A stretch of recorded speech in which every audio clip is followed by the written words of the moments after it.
영국 역사에 대한 기본적인 내용을 아까 설명드렸는데 추가적인 수업을 듣고 싶으면 이걸 클릭하라고 했지. 쌤이 이제는 알려줄게. 영국이란 언어가 생각이 된 이유에 대해서, 그리고 어떤 절차가 있었는지 역사적인 통사적인 이야기를 좀 해주려고 합니다. 일단 여러분이 보고 있는 영국 지도는 영국하고 스코틀랜드 그대로 붙어있는 상태예요. 근데 여기는 원래 켈트족이라고 하는 사람들이 살고 있었어요. 켈트족. 켈트족은 뭐 그 사람들 자체도 싸움을 잘했고 했지만, 이 사람들이 앵글로색슨족, 즉 독일에서 온 사람들, 앵글로색슨, 이 사람들한테 지배를 받게 됩니다. 되게 재미난 게 이 섹슨이란 단어를 독일어 하면 작센이 되거든요. 그래서 작센 지방이라고 지금 뒤셀도르프, 쾰른 그 지역에 있던 사람들이 옮겨온 거예요. 그래서 앵글로색슨들이 이걸 지배를 하게 되니까 기본으로 독일어가 들어오게 됩니다. German. 독일어가 원래 보면은 Ich liebe dich 이런 것처럼 I love you처럼 I로 출발하는데 독일어도 Ich 이렇게 출발하게 되거든요. 그래서 영어랑 비슷한 형태를 많이 띠고 있어요. 그럼 독일어는 어느 언어에 영향을 받았느냐? 당연히 라틴어에 어느 정도 영향을 받게 되죠. 하지만 영어는 Germanic language, 즉 독일어 계통의 언어입니다. 그래서 가끔 미국 영어하고 영국 영어를 비교하는 사람들 중에 영국 영어를 예를 들어서 I don't want to drink some water 이런 얘기를 딱 듣잖아요. 그러면은 저 독일어 같아, 너무 딱딱해 이런 얘기를 하는데 그건 우연의 일치가 아닙니다. 왜냐면 영국은 독일에서 왔으니까. 자, 어쨌든 이런 영국에서 온 사람, 독일에서 온 사람들이 영국을 지배를 하게 되는데 되게 재미난 게 이렇게 시간이 많이 흐르게 돼요. 그래서 독일어가 영어의 일부가 되고 또 영어가 독일어의 일부가 되는 형태가 계속 지속이 되다가 이쪽에 보면 노르만족이라고 하는 바이킹들이 막 중세를 막 지배를 하게 되죠. 그러다가 파리를 공격합니다. 프랑스 파리. 근데 프랑스 파리를 딱 공격을 하다가 거기 있었던 노르만족들이 막 공격을 하니까 프랑스가 항복을 하다가 조건을 걸어서 항복을 하는 거예요. 너희들이 원하는 게 뭐냐? 왜 너희들은 쳐들어오니? 이런 얘기를 하죠. 그러니까 애들이 얘기합니다. 우리도 이제 더 이상은 해적질은 싫다. 그래서 땅을 달라. 그래서 영국 아래에 있는 프랑스 땅, 이쪽 땅에 노르만디라고 하는 땅을 받게 됩니다. 노르만디죠. 요거는 노르만족 사람들의 땅이라는 뜻이 되는데요. 이 노르만디에 살면서 200년, 300년 동안 프랑스어를 배우게 돼요. 누가? 바이킹들이. 그래서 프랑스어를 쓰고 프랑스 왕한테 가서 얘기하려면 그먼달레브, 부부슬라비, 바흐바게트, 뚜레주르, 라크베르 막 이게 프랑스어를 쓰게 되죠. 그러다가 이게 기본으로 바이킹이잖아요. 싸우고 싶은 거야. 전쟁을 하고 싶다고. 근데 프랑스 왕한테 쳐들어가면 반역이 돼요. 그래서 어떡하냐? 그냥 가까운 영국을 쳐들어가게 됩니다. 그게 바로 정복자 윌리엄이죠. William the Conqueror. 그러면서 정복자잖아요. 영국을 휩습니다. 점령! 영국을 점령을 하면서 이때부터 노르만어 플러스 프랑스어가 들어오게 되는 것이죠. 프랑스어가 들어간 이야기는 되게 재미난데 프랑스 말은 좀 우리가 좀 생각했을 때도 발음이 좀 부들부들할 것 같잖아요. 그래요, 실제로. 그렇고 지배 민족들이 가져갔다는 게 참 재미난 이야기입니다. 무슨 말이냐? 영국을 지배한 사람들이 프랑스어를 쓰던 노르만족이잖아요. 그러니까 이 지배하는 자들이 쓰는 언어는 대부분 프랑스어였던 거예요. 그 단어가 영국어에 이제 녹아 들어가기 시작합니다. 예를 들어서 식당이란 단어는 레스토랑이죠. 근데 철자를 생각해 보세요. 이걸 영국어로 하면 레스토랑트가 될 겁니다. 근데 그렇게 발음하지고 레스토랑 이라고 발음하죠. 왜냐하면 식사를 할 때 그때 당시에 아주 야만적이었던 앵글로색슨과 켈트족이 지배하던 영국은 식당이라는 개념이 없던 거예요. 근데 프랑스에서 식당이라는 개념이 들어간 거죠. 밥은 여기서 먹는 거야. 인정? 거기다가 이게 뭐예요? 돼지죠? 돼지고기가 영어로 뭐니? pork거든? 그죠? 그 다음에 cow, 소고기가 beef 혹은 meat거든요? 치킨은?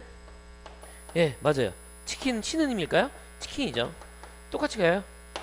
요게 되게 재미난 게 뭐냐면 이거를 기르던 애들은 영국 애들이야.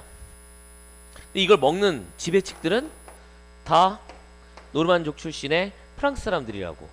요게 영어고 이게 불어였던 겁니다. 프랑스 문화가 그대로 들어온 거예요.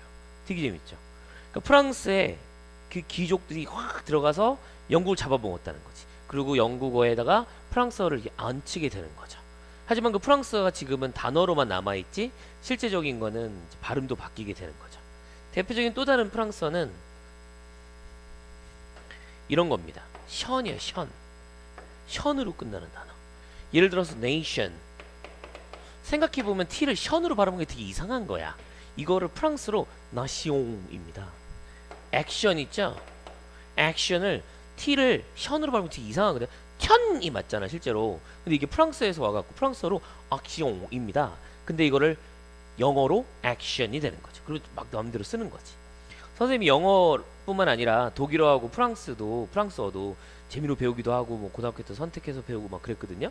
근데 프랑스어를 배우면서 너무 놀랐던 거는 불영사전, 즉 프랑스 말을 영어로 바꿔놓은 것들의 사전을 보면 철자가 똑같은 경우가 너무 웃겨요. 너무 많아서 너무 웃겨요. 예를 들어서 이런 단어가 있어요. confirm. 동사로 확인하다는 뜻이죠. confirm. 전 이거를 그냥 영어인 줄 알았습니다. 근데 confirmation. 그럼 명사거든요. 근데 이거를 그대로 프랑스어 사전을 찾으니까 꽁페르망시옹 이렇게 발음이 적혀 있는 거야.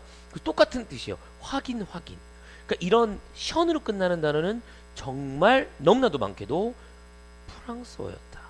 그래서 그런 근거가 영어에 막 들어가 있다는 거죠. 자, 이런 사실을 알려드리려고 하는 게 아니라 영어는 그만큼 되게 역동적이기도 하고 언어를 받아들이는데 그리고 또 여러 가지 문화권이 들어와 있기 때문에 우리가 좀 어렵게 생각할 수도 있다는 뜻입니다. 동시에 이 사람들은 이걸 통해 강해진 거죠. 상대방을 그냥 배척하고 우리가 우리 것만 할 거야 라고 해서 위정척사비를 세운 게 아니라 지배당하고 흡수되고 통일되면서 또 다른 녀석들에게 지배를 당하면서도 그들이 갖고 있는 장점들을 뽑아오게 됐죠. 노르만족들이 쳐들어왔다 그랬잖아요. 그래서 북쪽, 서쪽, 남쪽, 동쪽이라는 단어는 영어가 아니에요. east, west 좀 이상하지 않습니까? north 이런 단어들, 북극, navigation 이런 단어들은 다 노르만족이에요. 그런 언어들이 들어오게 되니까 영어가 풍부해지는 거, 수많은 경험을 담을 수 있게 되죠. 하지만 여기서 끝나지 않습니다. 영어는 또다시 미국을 만나게 되고 미국에서 또 언어를 퍼뜨리면서 또한 새롭게 전 세계 공용어가 되게 되는 거죠. 영어가 또 재미나는 게 또 있어요. 칠판 보시면 영국의 수도가 어디입니까? 네, 여기입니다. 여기의 수도 이름이 뭐겠어요? 런던이죠. 선생님은 런던을 많이 가봤고요. 꼭 가보기를 추천하는 도시입니다. 저는 살아봤으면 좋겠어요. 물론 비싸요. 엄청 비쌉니다. 하룻밤 자는데 제가 10만원짜리 방에서 잤는데 반지하였거든요. 최악이고요. 그리고 유스 호스텔도 되게 품질이 안 좋으면서도 비싼 걸로 유명합니다. 한마디로 살 데가 못 돼요. 너무 비싸죠. 하지만 걸어달만 하고요. 경험과 수많은 역사와 전통을 느낄 수 있는 곳입니다. 특히 영국 시내에 있는 데에 가서 어떤 문화의 중심지, 뮤지컬을 보고 그리고 또 펍에 가서 맥주 한잔 마시고 맛있는 음식은 없어요. 영국 유명하죠. 맛있는 거 없는 걸로. 음식은 그냥 이제 배를 채울 수 있는 맛있는 버거킹, 맥도날드, 서브웨이 이런 데 가서 먹고 경험을 했으면 좋겠다 이겁니다. 무엇보다 우리보다 많이 앞서 있고 또 먼저 경험을 해봤던 것들이 느껴지는 나라라고 볼 수 있어요. 선생님이 10년 전에 갔었는데 그때 당시에는 아르바이트도 할 수 있는 교환학생이었거든. 그때 우리나라보다 영국은 최저임금이 대략 4배 정도 높았었어요. 그때 당시 우리나라가 3,000원인가 4,000원 정도로 기억을 하는데 그때 12,000원이었거든요. 재미난 거? 주말엔 2배예요. 24,000원이에요. 1시간 24,000원. 나는 불법 체류를 진지하게 한번 고민을 해본 적도 있었단다. 그래서 주말에만 일한다고 생각하면 괜찮은 삶이라고 생각했던 거죠. 근데 그러다 보니까 어떤 일이 생기느냐, 주말에 사장님이 문을 열면 알바생을 써야 되는데 돈을 2배로 주는 거야. 어때? 주말에 쉬어버려요. 그러니까 주말에 연대가 없습니다. 주말에 연 가게가 별로 없어요. 자기가 혼자 일을 하면 몰라도. 근데 안 하는 거야. 왜냐면 나는 다 쉬거든. 집에서 그냥 TV 보고 축구하고 운동하고 가족과 시간을 보내기 때문에 우리처럼 주말에 우르르 나고 이런 게 별로 없어요. 그러니까 어떨까요? 여유가 생기고 또 가족을 또 중요하게 여기고 또 자신들의 가치를 좀 더 강하게 확고하게 만들 수 있는 거죠. 우리나라가 지금 그런 과정에 있는 것 같습니다. 그러니까 외국에 가서 제가 느꼈던 영국의 모습, 그 모습은 지금의 우리나라가 지금 겪고 있는 그 과정인 것 같아요. 그래서 이 동영상을 보고 있는 친구들이 언젠가는 또 뭐 외국에 나아갈 수도 있고 하는 건데, 제발 동남아시아, 우리보다 못 사는 나라, 우리보다 경험을 많이 못한 나라에 가서 자기 돈 쓰고 하지 마시고, 조금 힘들겠지만 젊었을 때는 잘 나가는 나라, 잘 나갔던 나라에 가서 얘들이 뭘 잘했는가 이런 것들을 한번 찾아보는 것도 참 좋을 것 같아요. 영국의 런던에 가면 또 뭐가 있냐면 그 전쟁박물관이 있어요. 거기 보면 수많은 그 병사들이 이렇게 여러 가지 물건들을 주머니 같은 데 놨다가 총알이 왔는데 얘가 대신 막아준 것들만 쫙 넣어놨던 그런 박물관이 되게 기억이 남습니다. 이게 뭐야 싶었는데, 예를 들어 담배각에 총알이 박혀있다든가 이런 좀 뭐랄까 상징물 내지는 우연의 일치이면서도 생명을 구한 이런 장치들, 이런 것들이 나와 있는 데도 있거든요. 프랑스 파리에 가면은 파리 에펠탑 앞에 삼색기 있잖아요. 빨간색, 하얀색, 파란색으로 되어 있는 그 글씨로 계속 뭐가 내려오더라고요. 글자가.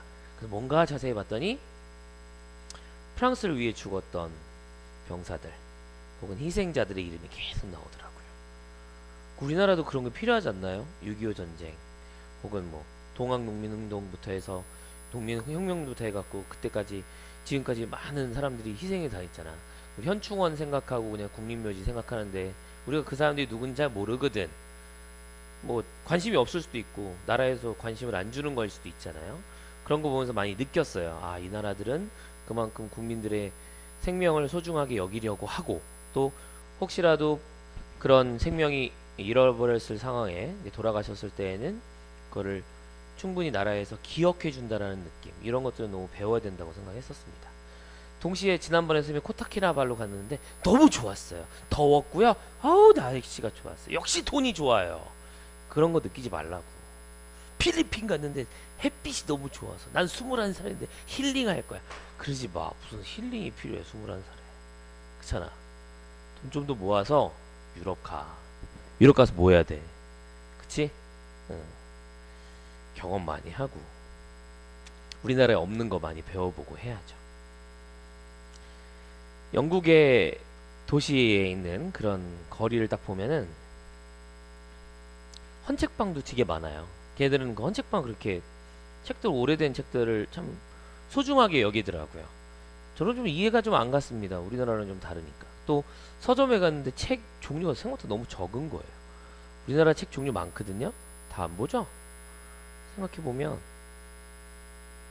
얘들이 먼저 살아왔으며 그리고 또 우리보다 더 많이 경험을 한 것 같아요. 자, 그러다 보니까 저도 영어를 가르치게 됐습니다. 런던! 지도를 좀 보면 알겠지만 테임스 강변 아래 있죠. 우리나라 서울 같은 데는 그 한강에 하류에 있긴 하지만 항구 도시라 할 수 없죠. 런던은 항구 도시입니다. 항구에선 뭘 해요? 그쵸, 무역합니다. 무역을 해야 되니까 숫자가 중요해요. 우리나라 말은 지나가는 사람한테 물어봅니다. 어디 가요, 김씨? 김씨가 얘기하죠. 사과 사러 가요. 몇 개 사는지 얘기하지 않죠. 그럼 저기서 그래요 이렇게 얘기하죠. 그죠? 우리도 얘기합니다. 사과 어떻게 해요? 어떻게 해요? 얼마예요? How much? An apple도 아니고 apples도 아니고 a dozen of apples도 아니고 a couple of apples도 아닙니다. 그냥 사과가 얼마냐? 그럼 우리가 그걸 답을 하죠. 왜? 우리는 농경사회니까. 그 김씨하고 내가 물어봤던 사람은 서로 알아. 그래서 그 사과를 사람은 하나 안 사올 거 알아요. 하지만 on apple 딱 하는 순간 쟤는 사과가 먹는 게 아니라 애플 컴퓨터, 애플 아이폰, 아이패드, 이 확률이 높아지는 거예요. 숫자가 중요해요, 영어에서는. 그러니까 단수 복수 이런 거 신경 쓰는 거죠. 그래서 얘들은 무역을 많이 했고 어떻게든지 돈을 버는 쪽에 자본을 축적하는데 관심이 많았던 나라입니다. 그래서 영국에서 뭐가 있었나? 그치? 산업혁명이 발생했죠.